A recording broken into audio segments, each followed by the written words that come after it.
Hey there folks, John here from Kong's Quest, and today we're going to go back to the very first kind of video that I ever made for this channel, and that is a pickups video. Now, some of you guys who've been watching the channel for a while will know that I have family up in New Jersey, and during the holidays, I come up here and visit them, and I go to my favorite video game store, and that is Digital Press Video Games. It's one of the oldest video game stores in the country. It's basically like a museum in there. You just never know what you're going to find. There's all kinds of stuff, and it's usually super fun. So come along, we're going to go see what they got this time, and we'll see if we end up picking anything up. Here we go. Okay, so it's always my habit to start out in the NES section. These are some of the commons. $2.99 for Captain Skyhawk. Really cool game. That's a great price for that one. Cobra Triangle here. It's another really good one. Pick it up if you ever see it. $8.99 is about market value, and it's a really fun game. Legacy the Wizard. Always got to point this one out whenever I see it. $17.99 though. That's a little steep for this one. But great game, a lot of fun, and it's got a rattle to it, so that's interesting. Casino Kid. I always think this one's interesting. This is literally an RPG about a kid who goes around to casinos and gambles. And then we got some Famicom games here, Golf Grand Slam, and then just as a spoiler, these are all going to be sports games, so I didn't pick up any of them. But I did think that the name of the golf one was interesting because it's Golf Grand Slam. They're mixing their sports there, so I thought that was a little weird. Track and Field 2, this boxed copy. I mean, these are just the boxed commons, but, you know, with an NES game boxed. This one's $22.99, and that's pretty standard. Not sure who would want to pay that for it, though. And then I did check the Super Famicom games as well, but unfortunately, it's all sports stuff. Nothing super interesting. And now we're on to the glass cases. So this is their PSP shelf. You got Trails of Cold Steel there, Persona 4 Golden, Shantae. Some really cool stuff in this case, but I'm not really a Vita collector. PS2, got some dot hack representation there. That's always pretty cool to see. Uncharted Waters. This is actually a really expensive NES game that's not as expensive in the Famicom, but you got the rest of your boxed stuff here. They've always got a pretty big selection of boxed games. And then this is really cool, a boxed Snow Brothers. I don't know any other store that I've ever seen that in, so that's pretty cool. And followed by a Panic Restaurant Loose. That's the fun of going to Digital Press. There's always this rare, weird stuff that you wouldn't see in a smaller area. You got some rare Super Famicom games there as well, which is always kind of fun to see. Alcahest, I don't know if I've ever seen that one physical. And then you got your GameCube games at eye-watering prices, because that's where we're at with the GameCube market, unfortunately. Skies of Arcadia Legends there, Zelda 4 Swords. I wish I had picked those up when I was younger, man. I really do. And then the broadband adapter, I wanted to point this out just because right now, Retro RGB just posted that there's actually a new version of that coming out, so you don't have to pay so much for it. And then I bet you didn't know there was a giant Detective Pikachu amiibo. There you go. This was cool, the top loader with the kind of custom controllers they just kind of had out on display. But what I thought was really interesting about this is that you had these a couple of Sunsoft games here. You got Batman, and then you have also got some LJN games. Two opposite ends of the spectrum. There's Gremlins 2. That's a great Sunsoft game. I just thought that was really weird that they decided to put these two together on the same table. Sunsoft and LGN, not what you usually see together. And then you're on to your GameCube commons. Now, I went ahead and pointed this stuff out. This is Defender. It's a really cool, like, Star Fox kind of game for the GameCube. It's really overlooked. I did that video with Jay from Square Pegs about GameCube filler the other day. TAC. There's a bunch of these games. For some reason, they kept releasing them, and I'm not sure that I ever knew anybody that really played any of the TAC games, but hey, that's what was popular.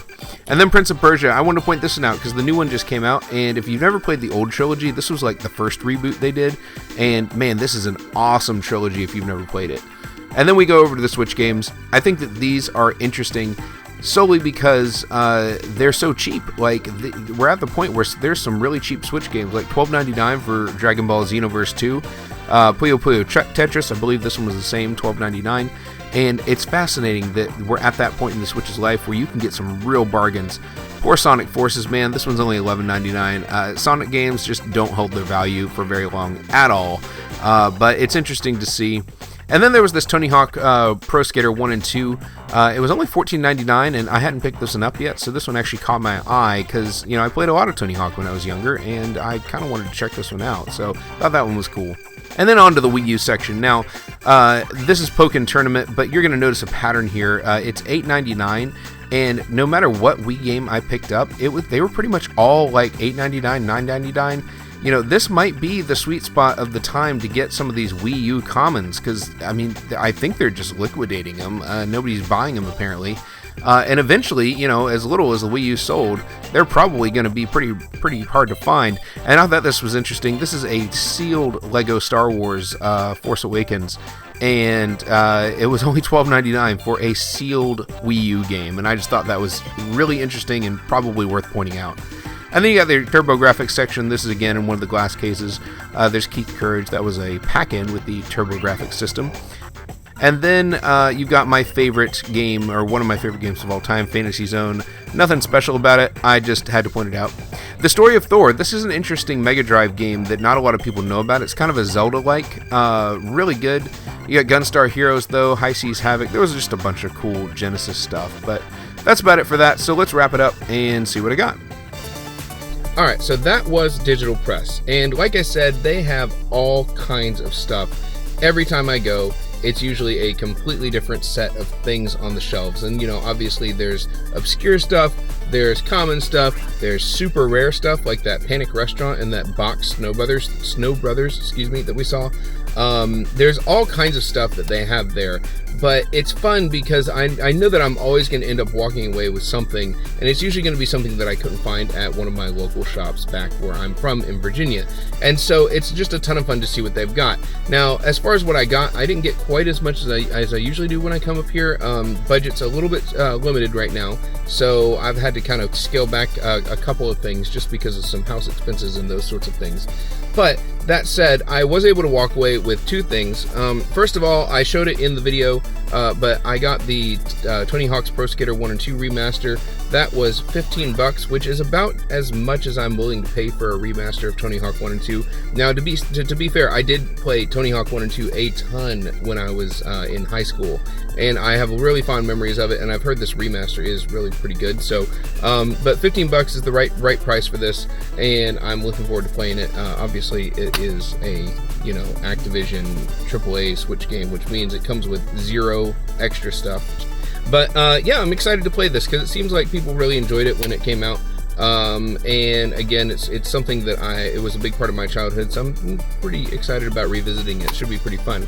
The other one that I wanted to talk about, though, is I actually picked up that copy of Defender for the GameCube, and I don't know if it's just the recent collaboration video I did with Jay from Square Pegs about filler for the GameCube, but this is another game that, I mean, not nearly enough people know that this exists, or if they do know it exists, they think that it's just like a total throwaway title. It's something that they just should completely ignore because it's Defender. I mean, it's you know, they think it's probably just a re-release of the original Defender arcade game, which there's nothing wrong with that game. It's an amazing game for the time, but I mean, why would you need it on the GameCube, right? But what they don't realize is that this cover art is actually indicative of what the game actually looks like. This isn't just a remake, or not a remake, a remaster of an old arcade game. This is like an entirely new game. It's like an not really on rails, but it's a behind the ship shooter, kind of like Star Fox or any other spaceship games from the day, but it's a full 3D experience, and it's basically the concept of Defender, the arcade title, completely reimagined for, you know, what at that time was a modern gaming space, and it plays a lot like any ship-to-ship combat game that you would have found at that time. You know, I hesitate to invoke the name of Rogue Squadron because that's like the gold standard for ship simulator games, especially on the GameCube. But that said, it's very similar to like Rogue Squadron, or if you ever played Star Wars Battle for Naboo. I think that was a PS2 and Xbox game. I don't think that was a GameCube one. Maybe it was. I don't know. It would be along those lines. And this game is always super freaking cheap. It was $10. And the only reason I got it is because I for some reason got rid of my copy. I think I may have let somebody borrow it years ago, and it just never made its way back to me. So you know, I had this as a teenager, and I wanted to have it again because, man, it's not like gonna blow your socks off like amazing game. Again, I know I mentioned Rogue Squadron. It's not Rogue Squadron, but it's not bad either. Like, if you like that kind of game, you could do way worse than this. And the other thing that's really cool about this is they have some documentary material on it. So they do like the making of Defender you see right there. They've got Defender from a historical perspective, and you guys who've watched my content probably know I very much enjoy gaming documentary stuff. And it's fascinating to me when developers will put stuff like this on there. That's what the big deal about that Atari 50 collection that came out last year is. They had all that documentary material on it, and I just found that fascinating, and I absolutely loved it. And honestly, I forgot that stuff was on here because when I was in high school, I don't know that I really cared.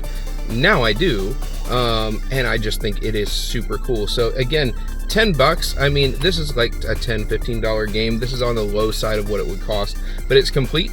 You can see it's got the cartridge, or not the cartridge, the disc, which I already checked for disc rot. Always check your discs for disc rot when you buy them from a used game store or a vendor at a convention or whatever, because these games are starting to fail now. So just be very careful what you buy. I did check it for disc rot. If you don't know how to do that, you basically just hold it up to the light, and if you see any little pinpricks of light shining through it, obviously the light's not behind it, so you wouldn't see it, then you know it's got disc rot. This one does not. It's totally fine. Obviously it is an aftermarket case. It doesn't, the disc thing is the wrong size, and I think it probably came from like a rental store or something. That's probably they replaced the case. But hey, it's got the manual right there. Right there. The sun's kind of blowing out my camera.